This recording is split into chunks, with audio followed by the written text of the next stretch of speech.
భేతాల కథలు. ముగ్గురు త్యాగులు. పట్టువదలని విక్రమార్కుడు చెట్టు వద్దకు తిరిగి వెళ్ళి చెట్టుపై నుంచి శవాన్ని దించి భుజాన వేసుకొని ఎప్పటిలాగే మౌనంగా శ్మశానం కేసి నడవసాగాడు. అప్పుడు శవంలోని భేతాళుడు, రాజా, ఒక దేశానికి పరిపాలకుడివై సర్వసంపదలతో తులతూగే నువ్వు ఇంత రాత్రివేళ భీతిగొలిపే ఈ శ్మశానంలో తిరుగాడుతుండడం నాకు ఆశ్చర్యంతో పాటు ఎన్నో అనుమానాలకు కారణమవుతున్నది. రాజైనవాడు శత్రువుల నుంచే కాక కపటులైన మిత్రులు, భృత్యుల నుంచి కూడా తనను తాను రక్షించుకునేందుకు అప్రమత్తుడుగా ఉండాలి. తన ఆస్థానంలో పనిచేసే వారిలో ఎవరినీ కూడా ప్రభుభక్తి పరాయణుడని అవివేకంగా నమ్మి తన రాజరికానికే ముప్పు కలిగించుకోరాదు.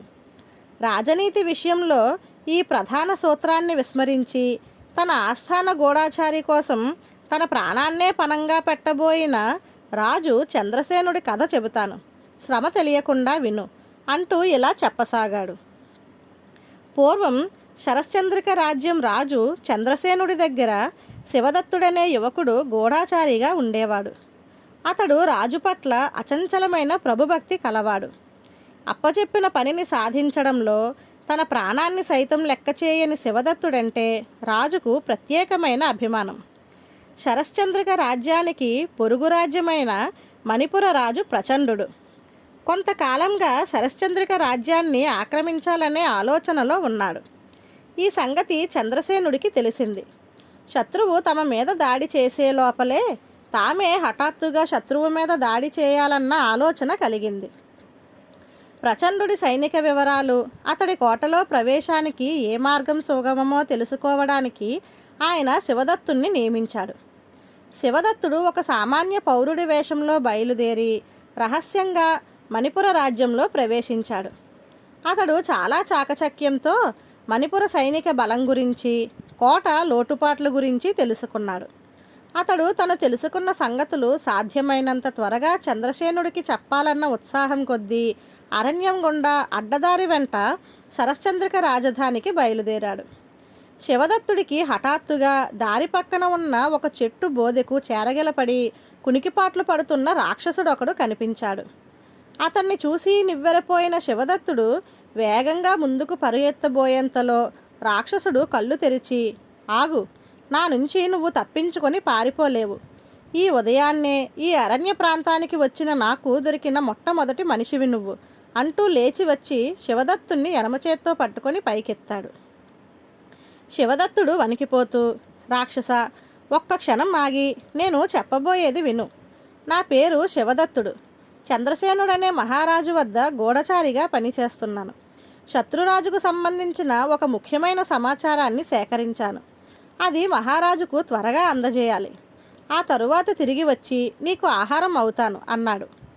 అందుకు రాక్షసుడు నవ్వి, ఒకసారి వదిలితే మళ్ళీ నువ్వు నాకు దొరుకుతావా? ఇంతకు నువ్వు సేకరించిన సమాచారం ఏమిటి అని అడిగాడు. అది మహారాజుకు తప్ప మరెవరికీ చెప్పడం జరగదు అన్నాడు శివదత్తుడు. రాక్షసుడిలో పంతం పెరిగి, అది చెబితేనే నిన్ను వదులుతాను, లేకుంటే ఈ క్షణాన్నే తినేస్తాను అన్నాడు. అలాగే చెయ్యి అన్నాడు శివదత్తుడు తొనక్కుండా. ఆ జవాబుకు రాక్షసుడు తుల్లిపడి, ఆహా, నిన్ను మెచ్చాను. రాజుకు చెప్పవలసిందేదో చెప్పి త్వరగా తిరిగిరా అన్నాడు. శివదత్తుడు రాక్షసుడికి కృతజ్ఞతలు చెప్పుకొని వేగంగా నగరం చేరి రాజు చంద్రసేనుడికి మణిపుర రాజ్యంలో తను సేకరించిన వివరాలన్నీ చెప్పాడు. ఆ తరువాత అక్కడి నుంచి వెళ్లేందుకు తొందరపడుతున్న శివదత్తుణ్ణి కారణం ఏమిటని రాజు అడిగాడు. శివదత్తుడు రాక్షసుని గురించి చెప్పి, మహారాజా, మిమ్మల్ని ఒకే కోరిక కోరుతున్నాను. నా కుటుంబానికి ఏ లోటు లేకుండా చూడండి అని అక్కడి నుంచి బయలుదేరి అరణ్యానికి వెళ్ళిపోయాడు.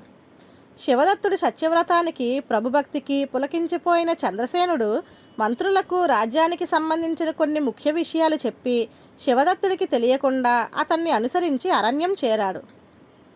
అన్నమాట ప్రకారం తన దగ్గరకు తిరిగి వచ్చిన శివదత్తుణ్ణి చూసి రాక్షసుడు ఎంతగానో సంతోషించాడు.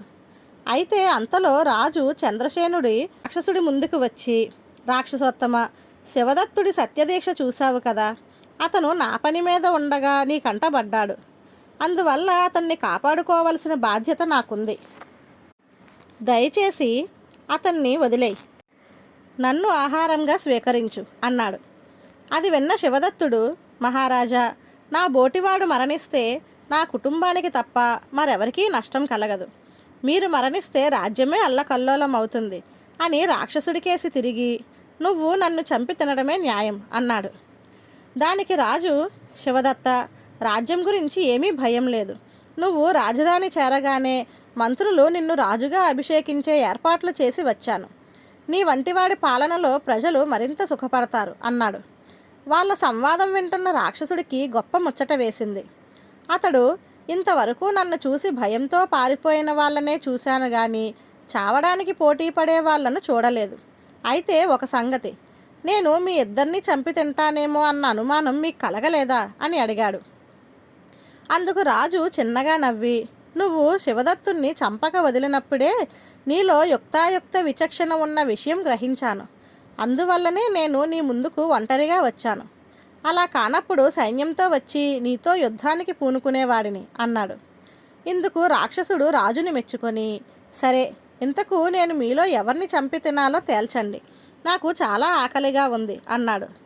వెంటనే శివదత్తుడు రాజుతో, మహారాజా, మీరు చెప్పినట్లు నేను రాజ్య సంరక్షణ భారం వహించలేను. అది నా శక్తికి మించిన పని. క్షమించి మీరు మీ రాజ్యానికి తిరిగి వెళ్ళండి అన్నాడు. రాజు ఒక్క క్షణం ఆలోచించి రాక్షసుడితో, నువ్వు మాలో ఎవరిని ఆహారం చేసుకోవాలో తేల్చి చెప్పగలను. అయితే నువ్వు కాస్త ఓపిక పట్టాలి అన్నాడు. సరే, ఆహార విషయంలో ఎలాగో సర్దుకుంటాను. దాచక సంగతేమిటో తేల్చు అన్నాడు రాక్షసుడు. అయితే విను. శివదత్తుడు రాజధానికి వెళ్ళి సైన్యానికి నాయకత్వం వహించి మణిపురి రాజు ప్రచండుడి మీదకి యుద్ధానికి వెళ్తాడు. శివదత్తుడు ప్రచండుణ్ణి ఓడించగలిగితే అతడే నా రాజ్యానికి రాజు అవుతాడు. నేను నీకు ఆహారం అవుతాను. అలా కాని పక్షాన నేను రాజ్యానికి పోతాను. శివదత్తుడు నీకు ఆహారం అవుతాడు అన్నాడు. ఇందుకు రాక్షసుడు సమ్మతించి, శివదత్త, నువ్వు మారు మాట్లాడకుండా పోయి రాజు చెప్పినట్లు చెయ్యి. నువ్వు తిరిగి వచ్చేంత వరకు రాజు నా దగ్గర బందీగా ఉంటాడు అన్నాడు. శివదత్తుడు రాజు చంద్రసేనుడు చెప్పినట్లు రాజధాని నగరం చేరి సైన్యంతో బయలుదేరిపోయి ప్రచండుడి కోటను ముట్టడించాడు. వారం రోజుల తరువాత ప్రచండుడు శివదత్తుడి చేతిలో ఓడిపోయాడు. అతడు శత్రురాజును బందీని చేసి చెరసాలలో ఉంచాడు. తరువాత శివదత్తుడు రాక్షసుడి దగ్గరకు తిరిగి వచ్చాడు. అతడి వెంట ఉన్న ఒక అందమైన యువతిని చూసి రాక్షసుడు, ఎవరీ పిల్ల అని కుతూహలంగా అడిగాడు. అందుకు శివదత్తుడు, యుద్ధంలో నేను ప్రచండుణ్ణి ఓడించగలిగాను. ఈమె ప్రచండుడి కుమార్తె మందాకిని. ఈమె మా మహారాజుని ప్రేమించింది. వివాహమాడితే శరశ్చంద్రిక రాజునే వివాహమాడుతానని ప్రతిన పూనింది అన్నాడు. ఈ జవాబుకు రాక్షసుడు ఆశ్చర్యపోతూ, అయితే ఇప్పుడేం చేద్దాం అని అడిగాడు. మహారాజు మీద ఎన్నో ఆశలు పెట్టుకున్న ఈమెకు మనోవ్యథ కలిగించడం న్యాయం కాదు. మహారాజును వదిలి నన్ను ఆహారం చేసుకో అన్నాడు శివదత్తుడు. రాక్షసుడు రాజు చంద్రసేనుడితో, రాజా, విన్నావు కదా, నీవేమంటావు అన్నాడు. చంద్రసేనుడు అయిష్టంగా, నా ప్రమేయం లేని ఆమె ప్రేమకు నేనెలా బాధ్యుణ్ణి? నేను ముందే చెప్పిన విధంగా ప్రచండుణ్ణి ఓడించిన మరుక్షణం నుంచి శరశ్చంద్రిక రాజు శివదత్తుడే. మందాకిని ప్రతిన పట్టింది శరశ్చంద్రిక రాజునే వివాహం ఆడతానని కాబట్టి ఆమెను శివదత్తుడు వివాహమాడితే సమస్య తీరిపోతుంది అన్నాడు. వెంటనే మందాకిని రాక్షసుడితో, రాక్షసోత్తమ, ఇదంతా నేను ఊహించనిది. నా దృష్టిలో శరశ్చంద్రిక రాజును వివాహమాడడం అంటే చంద్రసేన మహారాజును వివాహమాడడమే. మహారాజు ఆడిన మాట తప్పని సత్యసంధుడు. ఆయన అన్న ప్రకారం శివదత్తుణ్ణి విడిచి ఆయనతో పాటు నన్ను కూడా ఆహారం చేసుకో. మహారాజుతో ఎలానూ కలిసి జీవించలేను. కనీసం కలిసి మరణించే వరం ఇవ్వు అన్నది. రాకుమారి మందాకిని మాటలు విన్న రాక్షసుడు నిర్ఘాంతపోయి ఒక్క క్షణం తన ఎదుట ఉన్న ముగ్గురిని పరీక్షగా చూసి, ఇంతకాలంగా నేను మానవులందరూ శారీరకంగానే కాక మానసికంగా కూడా అత్యంత బలహీనులు అనుకునేవాణ్ణి. స్వార్థం, పరపీడన, ఓర్వలేనితనం మూర్తీభవించిన అల్పజీవులుగా వాళ్ళు నాకు కనిపించేవాళ్ళు. ఇప్పుడు మీ ముగ్గురిని చూస్తుంటే ప్రభుభక్తి, భృత్యుడి పట్ల ఆదరణ, ప్రేమానురాగాలు మనిషిని ఎంత ఉన్నతుణ్ణి, దైవాంశ కలవాన్ని చేయగలవో అర్థమవుతున్నది. ఇందువల్ల నేను తన రాజు కోసం ఆత్మార్పణకు సిద్ధపడిన శివదత్తుడి వంటి ప్రభుభక్తి పరాయణుడిని, ఒక సేవకుడి రక్షణ కోరి ప్రాణాలివ్వడానికి వెనుకాడని రాజు చంద్రసేనుడి వంటి త్యాగనిరతుణ్ణి, ప్రేమించిన వాడి కోసం బలి కావడానికి సంసిద్ధురాలైన యువతిని, ఈ ముగ్గురిలో ఎవరిని చంపినా అది అతి హేయమైన కార్యమవుతుంది. నేను సంతోషంగా మీ ముగ్గురిని విడిచిపెడుతున్నాను. ఈ క్షణానే ఈ అరణ్యాన్ని వదిలి దూరతీరాలకు వెళ్ళిపోతున్నాను అంటూ ఆకాశంలోకి ఎగిరి క్షణాల మీద అదృశ్యుడయ్యాడు. భేతాళుడు ఈ కథ చెప్పి, రాజా, శివదత్తుడి ప్రవర్తన గురించి మనసులో నాకు కొన్ని సందేహాలున్నాయి. నిజంగానే అతడు అంత గొప్ప ప్రభుభక్తి పరాయణుడైతే ప్రచండుడి చేతిలో ఓడిపోయి ఉండవచ్చు. అప్పుడు రాజు చంద్రసేనుడు రాక్షసుడికి ముందు వాగ్దానం చేసిన విధంగా శివదత్తుడు రాక్షసుడికి ఆహారమై ఉండేవాడు. కానీ అలా చేయక సర్వశక్తులు ఒడ్డి ప్రచండుణ్ణి ఓడించాడు. రాజు రాక్షసుడితో అన్న ప్రకారం ఈ పరిస్థితుల్లో రాజు రాక్షసుడికి ఆహారం అయిపోవాలి. యుద్ధంలో గెలిచాక యువరాణి మందాకిని ప్రసక్తి వచ్చి ఉండకపోతే శివదత్తుడు రాజై చంద్రసేనుణ్ణి రాక్షసుడికి ఆహారంగా వదిలిపోయేవాడే కదా. ఈ సందేహాలకు సమాధానం తెలిసి కూడా చెప్పకపోయావో నీ తల పగిలిపోతుంది అన్నాడు. దానికి విక్రమార్కుడు, వీరుడు ప్రభుభక్తి పరాయణుడైన వాడెప్పుడూ తన క్షేమాన్ని కాక ముందు రాజ్యక్షేమాన్ని చూస్తాడు. ప్రచండుడి చేతిలో ఓడితే రాజ్య ప్రతిష్ట మంట కలుస్తుంది. అందువల్లనే శివదత్తుడు శత్రురాజును సర్వశక్తులు ఒడ్డి ప్రాణానికి తెగించి ఓడించాడు. అయితే ఇందువల్ల తన రాజు రాక్షసుడికి ఆహారం అయ్యే ప్రమాదం ఉన్న మాట నిజం. కానీ శివదత్తుడు అప్పటి వరకు రాక్షసుడి ప్రవర్తనను సూక్ష్మంగా పరిశీలించి ఉండడంతో అతడికి రాక్షసుడిలో అంతో ఇంతో దయాగుణం, యుక్తాయుక్త విచక్షణ జ్ఞానం ఉన్నట్టు గ్రహించాడు. అటువంటి వాడు కేవలం తన ఆకలి తీర్చుకునేందుకు ఎవరినీ చంపడు. ఆ కారణంగానే శివదత్తుడు శత్రురాజును ఓడించేందుకు పూనుకున్నాడు.